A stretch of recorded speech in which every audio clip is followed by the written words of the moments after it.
साथियों, important questions on research for MCQ exam part first लेकर हम फिर हाजिर हैं।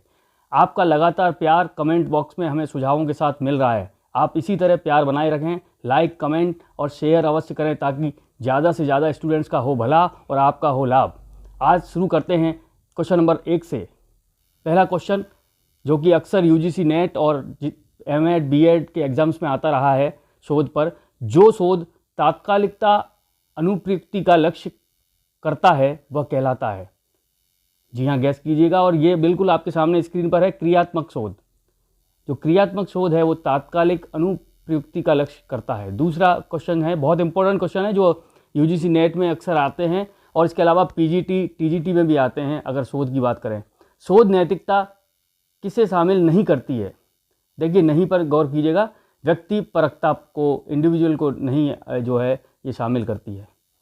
तीसरा क्वेश्चन, वेन डायग्राम इस प्रकार का डायग्राम है जो, अब हम वन लाइनर इसलिए दे रहे हैं ताकि आपको वो कंसेप्ट याद हो, ताकि आप कोई भी अदर विकल्प कोई भी आ जाए लेकिन आपको सही विकल्प को चुनने में आसानी हो। वेन डायग्राम इस प्रकार का डायग्राम है जो वर्गों के बुलियन एलजिब्रा की मदद से प्राथमिक अनुमानों की वैधता, वैलिडिटी का प्रतिनिधित्व और इवोल्यूशन करता है, यानी मूल्यांकन करता है। क्वेश्चन नंबर 4 की तरफ बढ़ेंगे। नियंत्रित समूह शर्त किस में प्रयुक्त होती है? आप जानते ही हैं, प्रयोगात्मक शोध ऐसा शोध है जिसमें कंट्रोल ग्रुप की शर्त जो है प्रयुक्त होती है। अगला क्वेश्चन है क्वेश्चन नंबर 5, बहुत इंपॉर्टेंट और अक्सर क्वेश्चन एग्जाम्स में आता रहा है। कार्यशालाएं किसके लिए आयोजित की जाती हैं? अब ये आप बिल्कुल सही गैस कर रहे हैं, ट्रेनिंग और एक्सपीरियंस, प्रशिक्षण और अनुभव प्रदान करने के लिए कार्यशालाएं आयोजित की जाती हैं। शोध का उपकरण क्या है? शोध के कई उपकरण हैं, उसमें एक प्रश्नावली भी, क्वेश्चन आयर उपकरण एक महत्वपूर्ण है।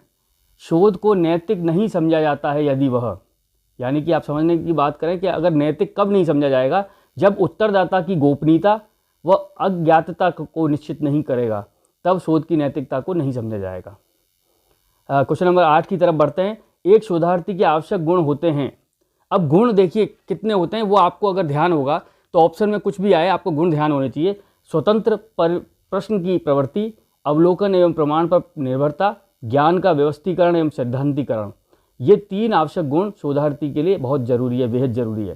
क्वेश्चन नंबर 9 की तरफ बढ़ते हैं। रिसर्च इंपॉर्टेंट एस्पेक्ट रहा है यूजीसी नेट में।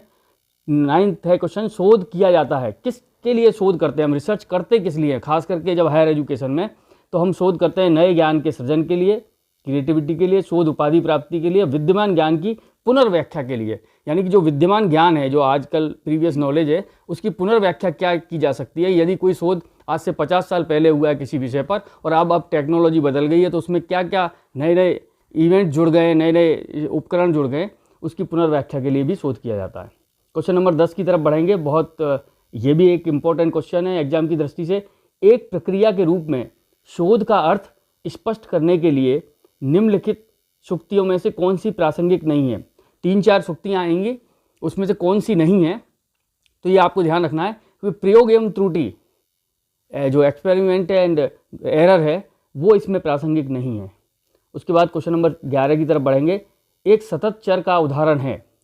क्या क्या उदाहरण है देख लीजिएगा, क्योंकि ये अगर ऑप्शन में आ रहे हैं तो ये उदाहरण है और इसके अलावा जो है वो नहीं है। तो ये उदाहरण है सतत चर के।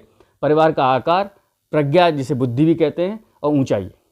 क्वेश्चन नंबर 12 की तरफ बढ़ रहे हैं और हम लगभग आधे पड़ाव की तरफ हैं। एक बार फिर मैं आपको अनुरोध करूंगा कि आपका प्यार लगातार मिल रहा है, परीक्षा में आपको लगातार शुभकामनाएं, आप सफल हों, लेकिन आप लाइक कमेंट और शेयर अवश्य करते रहें। और अभी तक आपने अब हमारे चैनल को सब्सक्राइब नहीं किया है, लगातार लोग बहुत देख रहे हैं, लेकिन चैनल के सब्सक्राइब बटन को दबाना ना भूलें ताकि हम आपको नई नई अपडेट दे सकें। अगला क्वेश्चन की तरफ बढ़ते हैं क्योंकि क्वेश्चन बहुत इंपॉर्टेंट है। प्रत्यक्ष ज्ञान से भाव है। जो प्रत्यक्ष ज्ञान से उसका क्या मीन्स है, क्या भाव है? तो इंद्रियों द्वारा प्रत्यक्ष अवलोकन, यानी कि आप इंद्रियां कौन कौन सी होती है? नाक, कान, आँख, इन इंद्रियों द्वारा सामने ही अवलोकन करना ही प्रत्यक्ष ज्ञान से भाव से संबंधित है। क्वेश्चन नंबर 13 की तरफ बढ़ते हैं। क्रियानिष्ठ शोध का भाव है। अब मैं भाव को ये क्वेश्चन इंपॉर्टेंट इसलिए बता रहा हूँ कि 2009 से 2012 तक इस तरह के भाव के क्वेश्चन यूजीसी नेट में भी आए हैं। क्रियात्मक शोध का भाव है एक शोध जिसे किसी जरूरी समस्या के समाधान के लिए प्रारंभ किया गया हो। एक शोध जिसे किसी जरूरी समस्या के समाधान के लिए प्रारंभ किया हुआ। अगला क्वेश्चन है, शोध है क्या? बेसिकली शोध है क्या, रिसर्च है क्या? तो उत्तर इसका बिल्कुल साफ है, किसी समस्या के संबंध में वैज्ञानिक ढंग से सत्य को ढूंढने के लिए कार्य करना। सत्य को ढूंढने के लिए वैज्ञानिक तरीके से कार्य करना किसी समस्या के संबंध में शोध कहलाता है। और ये अक्सर कंसेप्ट जो भी रिसर्चर हैं या रिसर्च के पार्ट के एग्जाम में आप पढ़ रहे हैं तो ये बिल्कुल क्लियर होना चाहिए, किसी समस्या के संबंध में वैज्ञानिक साइंटिफिक मेथड से सत्य को ढूंढने के लिए कार्य करना ही शोध है। क्वेश्चन नंबर 15 की तरफ बढ़ते हैं। अनुसंधान यानी अन्वेषण में एक सामान्य परीक्षण जनरल टेस्ट में प्राथमिकता दी जाती है। किस किस को प्राथमिकता देते हैं? तीनों कॉन्सेप्ट को आपको ध्यान रखना है। विश्वसनीयता होनी चाहिए, उसकी लायबिलिटी होनी चाहिए, प्रयोग एक्सपेरिमेंट होना चाहिए और ऑब्जेक्टिविटी होनी चाहिए यानी वस्तुनिष्ठता होनी चाहिए। तो विश्वसनीयता, प्रयोग और वस्तुनिष्ठता सामान्य परीक्षण में प्राथमिकता के रूप में रिसर्च में रखी जाती है। और इसी तरह ये क्वेश्चन का पहला पार्ट था, बहुत बेहद इम्पोर्टेंट क्वेश्चन थे। आप इसको एक बार ज़रूर परीक्षा से पहले दोहरा के जाएं। मेरी परीक्षा में आप सभी को शुभकामनाएं, आप बेहतर करें और दूसरी सीरीज हम जल्द ही लेके आएंगे।